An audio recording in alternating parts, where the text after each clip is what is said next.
Hello viewer, সবাই কেমন আছেন? আমরা তো আলহামদুলিল্লাহ ভালো আছি। চলে আসছি মদিনা শপিং সেন্টারে। তো একটু শপিং করব বাচ্চাদের জন্য, আর আমার হাজব্যান্ড কিছু কেনাকাটা করবে, তো সেই জন্য আসছি। আর আমার মেয়ের তো এখন সামার ভ্যাকেশন শুরু হয়ে গেছে, টানা 2 মাস ওদের এখানে সামার ভ্যাকেশন চলে। তো এই আর কি, এখন এখানে যেহেতু সামার প্রচণ্ড গরমও আছে, তো আউটডোরে তো বেশিক্ষণ থাকা যায় না, ইনডোরে ঘোরাঘুরি করতে হয়। তো বাচ্চাদের নিয়ে চলে আসছি শপিং মলে, এখানে ঘুরবে ফিরবে খাবে এই আর কি, তাহলে ওদের মনটাও ভালো থাকবে। তো এখানে দেখতেছিলাম অনেক সুন্দর সুন্দর শু দেখতেছিলাম, ব্যাগ দেখতেছিলাম, ড্রেস দেখতেছিলাম, আর অনেক কালেকশনের আবায়াও দেখতেছিলাম। এখানে আবায়ের কাপড়ও পাওয়া যায় অনেক সুন্দর সুন্দর, আর দামও অনেক বেশি দেখলাম।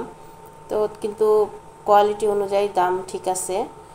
তো আমার হাজব্যান্ড দেখতেছে আর কি কী নেওয়া যায়, আমিও এদিকে দেখতেছি। তো আমি আজকে তেমন কিছু কেনাকাটা করব না, মন থেকে স্থির করছি। আর শপিং মলে আসলে যা হয়, যেটা কিনতে আসি সেটা না কিনে উল্টাপাল্টা জিনিস কিনাই হয় বেশিরভাগ সময়।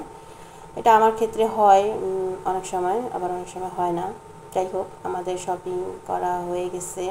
তো এখানে আমরা অনেকক্ষণই ছিলাম, বাট আমি ভিডিও করতে যে আমার মোবাইলে যেন কী হয়েছে, ভিডিওটা আর হয় নাই।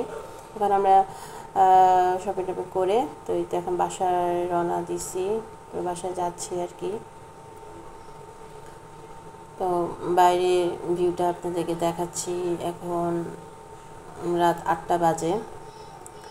তো এই আর কি, আমরা বাসায় চলেও আসছি। বাচ্চাদের জন্য কিছু খুচরা খাবার টাবারও নিয়ে আসছিলাম, তো ওরা বসে বসে এগুলো দেখতেছিল আর দুষ্টামি করতেছিল।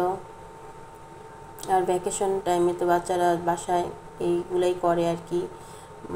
তো খেলাধুলা কীভাবে কীভাবে সময় কাটবে এই নিয়ে থাকে। তো বাইরে থেকে এসে ওরা তো এগুলো নিয়েই খেলতেছে, একটু পরে বলবে আম্মু খুলে দাও খাবো, এই আর কি বাচ্চাদের যা হয়। তা আমার বাইরে থেকে এসে কেন যেন খুব বেশি গোলাপ জামুন খেতে ইচ্ছা করতেছিল। তা আমি আর বাবাকে বললাম, কাছে একটা ছোটোখাটো শপিং মল আছে, এটা আমাদের বাসার কাছে, তো ওখান থেকে আমাকে গোলাপ জামুন এনে দাও, ওখানে গোলাপ জামুন পাওয়া যায়। তো তো ওর বাবা বললো ঠিক আছে, আমি যে নিয়ে আসি। তো 5 মিনিট লাগলো, নিয়ে আসলো। ওর বাবা যে গাড়ি নিয়ে গেলে 5 মিনিট লাগে। তো এই গোলাপ জামুনটা কিন্তু অনেক মজা, দেখতেও অনেক লোভনীয়।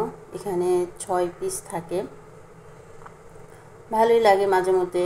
আসলে নিজে বানায় মিষ্টি খেতে অনেক ঝামেলা, এখন এসব ঝামেলা করতে ভালোও লাগে না, তাই অনেক দিন হচ্ছে এগুলো বানাইও না, কিনেই খাই। তো আমাদের বাংলাদেশি মিষ্টির মতোই লাগে আমার কাছে এটা।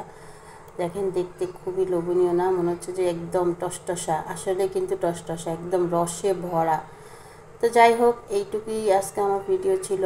কেমন লেগেছে আপনাদের আমাকে কমেন্ট করে জানাবেন। সবাই ভালো থাকবেন, সুস্থ থাকবেন।